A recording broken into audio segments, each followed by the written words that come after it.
Hey guys, my name is Devonte, and I sacrificed my time so you don't have to.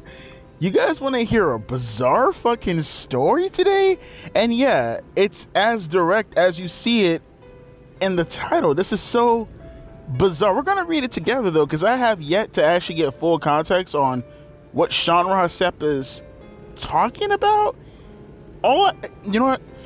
I'm talking way too much about this. We're going to read this right now. Identity of AEW's disciplinary committee head preceding CM Punk's dismissal uncovered. So essentially, this was the deciding factor in CM Punk being fired from AEW. Okay. Now, again, I just made a video about Sean Rossap and his shitty reporting for the most part. Oh, I wouldn't say shitty reporting, but the majority of the time, it's not shitty, but I will definitely say there are some instances where he gets it wrong. So take this with a grain of salt, but it's AEW, not WWE. Triple H worked Sean Rossap. AEW didn't. So they're a lot more open. You know, you got people like the Young Bucks and Chris Jericho who can't shut the fuck up for anything. And honestly, I would be more, so I'm pretty sure this probably has more to do, because I find it very funny this information is being released after QT Marshall got fired, or I guess he left. So something tells me this has more to do with QT Marshall releasing information. I could be wrong about that. I just find the timing to be a little bit too coincidental. But check this out real quick. This comes from Sean Rossap. Recently, Fightful revealed that a long-rumored member of the committee, Mega Parek, okay, I'm pretty sure I botched that, had actually stepped back from a lot of her duties as chief legal officer by that time and actually had nothing to do with the committee. We've since learned that AEW General Counsel Chris Peck, who assumed many of her responsibilities, was a part of the three-person committee along with an outside attorney. However, there was also one long respected member of the AEW talent roster that was involved, and Bryan Danielson. When asking sources on the AEW roster about his inclusion, one called him an appropriate moral compass who exemplifies objectivity, and said that he effectively headed up and was the face of the disciplinary committee. Danielson was addressing them about Punk's termination and noted that the decision was a particularly hard one. What the fuck? He cited the positives that CM Punk brought in his long-standing friendship with Punk, but said that it was the decision that had to be made. Okay. Well, yesterday Bryan Danielson did tweet. He was like, "My dad always told me the right thing is often the hardest thing to do. It won't always make the most money. It won't always be the most popular, but it's still the right thing." And that's what he was indicating when CM Punk came back yesterday to cut his promo. So wait, let me see if I understand this, because I alluded to this, but now that we've read the entire I'm so fucking shocked by this. Now that we've read the entire excerpt from Sean Ross's set Fightful, I don't know if he has a lot behind the wall, so I'll show it to you via Ringside News. But if what I'm hearing is correct, technically speaking, because again, Bryan Danielson was a part of this three-person committee along with an attorney, and I'm pretty sure the decision came down to Tony Khan. But overall, Bryan Danielson is a reason why CM Punk got fired. Daniel Bryan fired CM Punk. Are you hearing these words right now? 2023. This is such a weird year. And apparently they're saying this. He's the face of the disciplinary committee. So really, I can say this. Daniel Bryan is the reason why CM Punk was fired, or at least one of the many reasons why CM Punk was fired in regards to a decision being made. It wasn't anybody else in the committee, as far as that mega chick, who I think she was the one that was brought in with the Young Bucks when they had a break, before the whole brawl out stuff started. Someone can correct me in the comment section if I'm wrong about that. But yeah, essentially Bryan Danielson, he fired CM Punk. I don't know how else to make out with that. I'll leave the link down in the description box if you guys want to look at it yourself, and you tell me if I'm reading this wrong.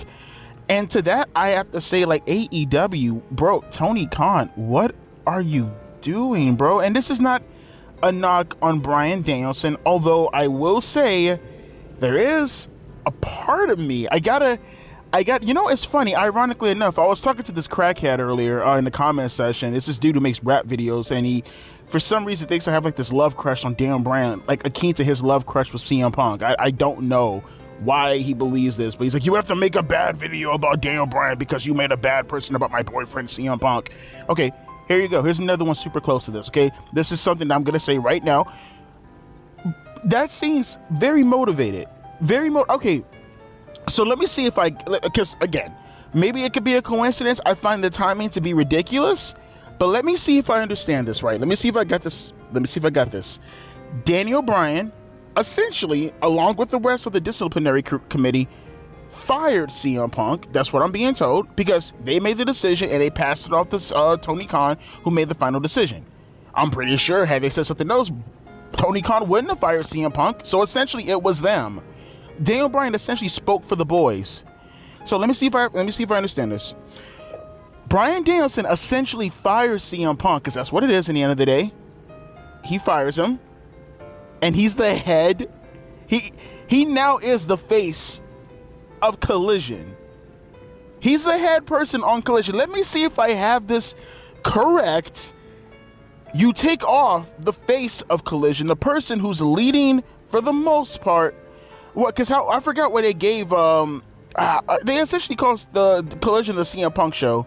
So now this is the Daniel Bryan show, and this happens after you give Bryan power to fire CM Punk. Essentially, is that not like the most weirdest shit ever? Like that is literally cronyism in professional wrestling. You're letting big business dictate the laws that help themselves out. What in the actual Tony, what are you doing, bro? What the fuck are you doing? Is that anywhere else? I've never heard that before. Because in the end of the day, whether he has two separate contracts or not, Bryan Danielson is still a fucking talent. Why would you let him dictate that? Whether or not it's the final decision, and Tony Khan's the final decision, doesn't mean anything. Why would you give another talent that kind of fucking power? That is lunacy. Are you out of your fucking mind? Is that anywhere else in professional wrestling? I'm pretty sure maybe the Click in the mid-90s is the closest I could possibly think of. Maybe Triple H in the locker rooms back in like the mid-2000s. But even then, you can't even justify that, because Triple H, he now is the head of everything in WWE. And he was already pushing towards that direction anyways. I think even Talent was alluding to that back in the early to mid 2000s, that they kind of had to get through Triple H before getting to Vince McMahon, essentially. So even then, you want to take that out of the equation, because he was never one of the boys. Triple H was always the higher up, even when he was supposedly one of the boys. If that doesn't tell you anything, look at his fucking 12 reigns in fucking, 5 years? Dude, that is complete and utter lunacy that Tony Khan will give that much power to a fucking talent to watch over your fucking biggest superstar in the company. That is wild. Like, let me put this in the equation. We make jokes about Tony Khan and AEW. Oh, the inmates are running the asylum. No, like legitimately, like for real. The inmates are running the asylum. That is the biggest wow thing I've ever seen before in professional wrestling. That is crazy. That is insane. Okay. So now that this information is out, because I gotta assume that it has to be more to the story. There's no way I can take with a grain of salt that you let another wrestler fire another wrestler, and then that wrestler becomes the head of the promotion or the brand that said wrestler who was fired was running. How do you not see that as a conflict of interest? Like, oh my God, bro. Imagine a judge being the one to give the sentencing out to a person who murdered their family member. That's a conflict of interest, and Tony Khan just blatantly fucking did it. That is one of the most insane shits I've ever seen in professional wrestling ever. And the sad thing is, I wonder if this is going to get pushed underneath the rug. A big wrestling channel has to cover this. I can't be the only one to cover this. I can't be the only one to sanely look at this and say this is a good thing. This is cronyism in professional wrestling. How does this happen? Okay, I got to get some thoughts down in the comment section below. We read the same thing. I'm not delusional. We read the same thing. Bryan Danielson fired CM Punk, and Tony Khan put Bryan Danielson. And it's one thing to sit on the committee when, like, for an example, again, you're like a former wrestler, or if you're an ambassador of the company or something along the lines of that. It's another thing to be an active fucking talent and being the one to have procedurals. Are you fucking insane? He legitimate, I gotta say this one more time. It's no longer a joke. The inmates are running the asylum in AEW. Comments. I gotta get them comments, man. As always, my name is Devontae, and Tony Khan, you are batshit insane.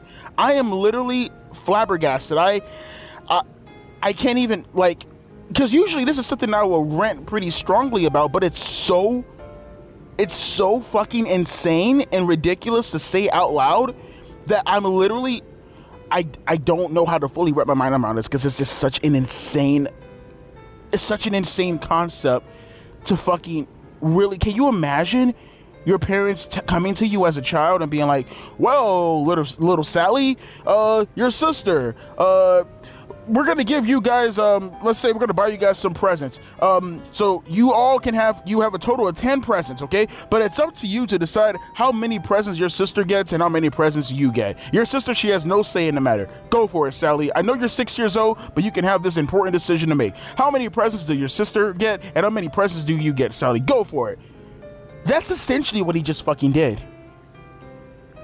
Bigger wrestling channels, for once, don't just look over AEW because WWE is a bigger channel and you hate people who are more popular because you love that underdog fucking mentality. Libtards, I know you fucking live in this confused fantasy world in professional wrestling who believes that the wrestlers who are all the way at the bottom all deserve a world championship, but for fucking once, a big channel, please cover this ridiculous nonsense. I can't be the only one to have talked about this. Share it if you have to. Share the fucking video. God damn it, this is insane. As always, my name is Devontae, and I'll be catching you people later. By far one of the craziest stories I read all year. By far.